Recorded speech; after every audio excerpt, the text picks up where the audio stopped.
Hey, everybody, and I hope you guys are having a wonderful November. If you are staring at your draft thinking, I hate this, I suck, this is a hot mess, I never want to look at it again, you're not alone. Every writer, yes, every writer, hits a point where their work in progress or WIP feels like trash. But there's a difference between hating your draft and giving up on it. Today, I'm going to share you what to do when the spark is gone, but you still want to finish. Let's get into it. So, first, I just want to say I know I've already touched on this. We've all been there. For me, sometimes I get so caught up in the flow of the writing that the hate part doesn't happen until I'm through the editing phase. And I'm like, holy crap, did I actually write this? This is shit. This is terrible. This dialogue is so stilted and the scenario is so cheesy.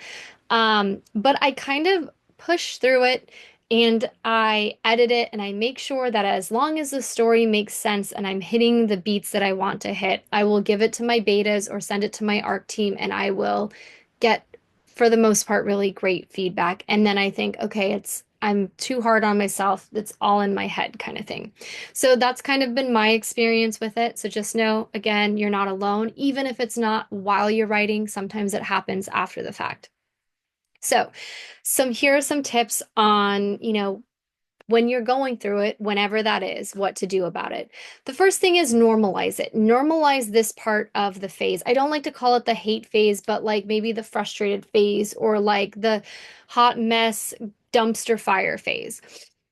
Most writers hit this around the 30 to 60% mark during the drafting phase. That's when the shiny begins to fade and the messy middle takes over. You're too far in to be excited and too far from the end to feel accomplished. This is where maybe the inner critic gets loud. This is where the comparison game starts to kick in, and suddenly the book that you once loved feels flat, broken, and totally cringe. But this is normal. It's part of the process. It's not proof you should quit. So say it with me. This does not mean my book is bad. It just means I'm drafting. Or for me, it might mean I'm editing. And you have to think back, especially if you have a few books under your belt, that you've probably felt this before, and it's part of your process. There are plenty of things that we don't always like about our process, but it's just part of it. I think like back to, when my stepson who plays travel hockey, there were parts of his process where he had to wake up super early. And you know what? He didn't always like it. He had practices where, probably wasn't his best practice. He didn't like it, but he still did it. He still showed up and then he learned from it. We all have our moments. So just remember that when you're going through it and you feel that like, the guilt or the doubt or the cringe start creeping up, you can just be like, okay, in a way, this is a good thing because this is normal because I've done this before. I trust myself. And if you haven't done it before, just don't give up on yourself, push through it, and you will be surprised by how much you will accomplish. So, the second thing that I recommend is step back and ask the right questions. Instead of spiraling, zoom out and ask yourself, do I hate the entire book or just the last few chapters? Is it the writing itself or is it the pressure to finish and publish and whatever? Do I actually hate it or am I just tired, sick, stuck, comparing it to somebody else's finished product? Sometimes we hate our WIP because we're exhausted, not because it's unfixable. Journal it out, be honest, what specifically feels off. So, this actually happened to me a couple of months ago when I was drafting the first book in my new, it's going to be a soccer romance series. And like I said, I've done enough books to know where structure starts to feel very internalized for me. And so when something is off, it's like it will bother me. And I realized, and I started hitting that at like chapter 18, 19, 20. And I was like, what? Why do I not like this? Like, what is going on? Something is wrong. And when I went back to kind of review my chapter summary, so again, I'm not rereading the draft. I'm not trying to go through and fix anything. I'm just reminding myself what happened so I can look at it and be like, this caused that, caused that, caused that kind of thing. And I was like, Oh, it's because I'm not hitting the structure beats. This right here should be the black moment, which means I need to add more in the middle over here to really bring out the relationship. And I can do that with this, this, and this. So I went back and I think I added like 4 chapters, 4 or 5 chapters in the middle to really hit home. And then everything else fell into place structure wise. And it was just like a big sigh of relief. But if I didn't zone out, or not zone out, but zoom in, is that essentially, and really ask myself, okay, what is going on here? Is it just the story that I'm frustrated about, or is it something else? And once I figured out the cause of it, I was able to go back and fix it. And then everything felt so much better. Does that make sense? So ask yourself those questions, figure out where you are specifically in your life. And sometimes we don't want to apply. It's almost like, when, like you have a bad day at work and you're kind of a little snippy with your significant other. And it's like you don't want to take your drama out on your draft, okay? It didn't do anything to you, okay? The third tip I have is give yourself permission to break the rules. A lot of WIP hate comes from trying to force something that isn't working. If you're dreading writing a scene, then guess what? Maybe the scene does not belong. Maybe we can replace it with something else that you're more excited about. If there's a subplot that completely bores you, maybe it's the wrong one. Here is a hot take. You are allowed to change your story as long as it serves your story. Kill the character, flip the trope, jump to the scene that you want to write. This is your book. You are the boss most of the time. Give yourself permission to pivot. And like, honestly, okay, so when my husband, I love him more than anything.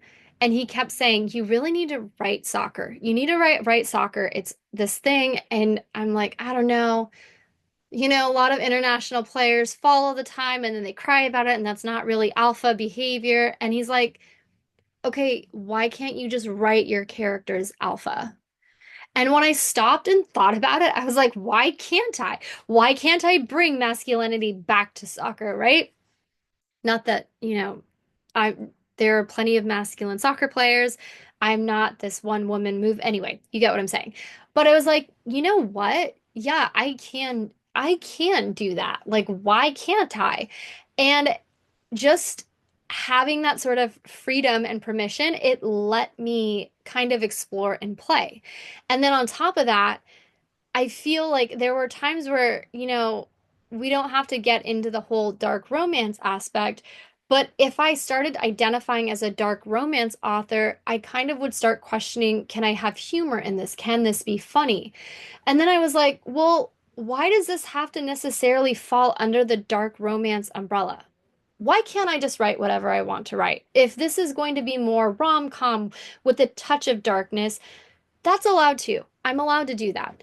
And it really helped me find this freedom, still within the structure of what are my readers expecting from me. And it really kind of let me relax and have fun with it. And then the words started flowing because it wasn't like I was beholden to these gatekeepers of, in order to hit this genre, you have to have this.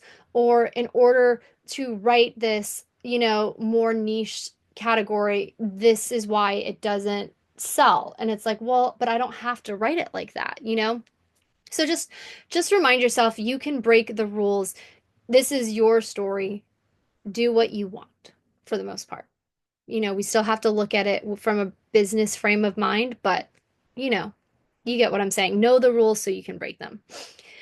The fourth tip I have is find the heartbeat again. So remember why you started. Go back to your notes, your Pinterest board, your playlist, that one scene or idea that made your chest flutter. Reconnect with your why.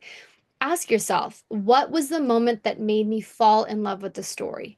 What would make this fun again? What is the next scene that I can write that would give me that spark? Sometimes reigniting your excitement means rewriting the story for the version of you who first believed in it. And sometimes we have these ideas that percolate in our head for months or even years, and it's like they're there for a reason. So for me, like right now, like I have had this story idea where it was like this sort of like innocent, naive girl like her sister is kind of more gothy, like new age into sort of things, and she's more, she doesn't really believe in that. And, something about a Ouija board, and she's trying to save her sister, so now she's bound to this demon or this whatever.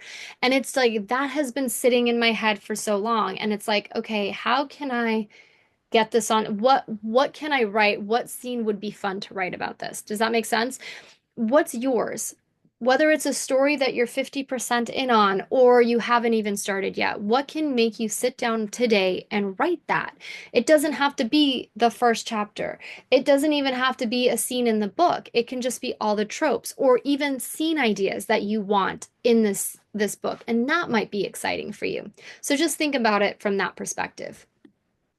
The fifth idea is to detach from the outcome. So, one of the fastest ways that you can hate your WIP is to obsess over what it should be: a bestseller, a TikTok sensation, the book that finally gets you an agent, whatever it is. But your WIP doesn't have to be your best book, and usually it shouldn't be. Your next book should be your best book. It has to be a book, the book, I don't want to say of your heart, because I do think that you have to find a good balance of what you love to write while following certain expectations, right? Every romance has to have a happily ever after. But what I want you to do with this particular tip is take the pressure off not only yourself, but of your book. It's not fair to try to squeeze your characters dry for something that maybe this story is not meant to give you, or maybe it would if you just backed off and had fun with it. Draft like nobody is watching, because right now they are not. It's just you and the page. Okay, so the sixth tip that I have for you is just use a quick fix. If you're still stuck, here are a couple of resets that might work for you. Rewrite the last scene, maybe from a different point of view or in a different tone, maybe even from past tense to present tense, just to get yourself out of your head. Make a new playlist and let it score a new vibe. I mean, Taylor Swift has a new album out. I don't know what else you need. Another thing is maybe write a dramatic, over the top scene just for fun. And then tell the story in a letter to a friend of why this book matters. What I like to do, I just write fanfic of my characters. I'll write like, oh, Paige and Ashford Christmas or something like that. Like just some kind of scene that has nothing to do with the story and might not ever, and like no one might ever see this. And it's just for me kind of to understand my characters and have fun with them, right? You don't need to love the whole book right now. You just need to love it enough to keep going. You are meant to tell this story, so make it yours and don't be afraid of it. So, really quick, let's just recap all of the tips that if you're in a rough patch with your WIP, here are some quick fixes for that. Remember that that's normal. This is a normal phase. Everybody goes through this. Number two, get curious, not critical of your current draft. Number three, give yourself permission to change direction if your story needs it. Number four, reconnect with your story's heartbeat. Number five, let go of perfectionism and pressure. And number six, try a small reset to reignite that spark. So you are not behind, you are not broken, you're just in the messy middle or the messy middle of the edits or wherever you are. And that's where real writers are made. Comment below. Are you in the I hate my book phase right now? And what's helped you keep going? Please don't forget to like, subscribe, and share this with a writer who needs the pep talk. You've got this. I and everyone here in this community is cheering for you. All right, take care. I will talk to you in the next video. Bye.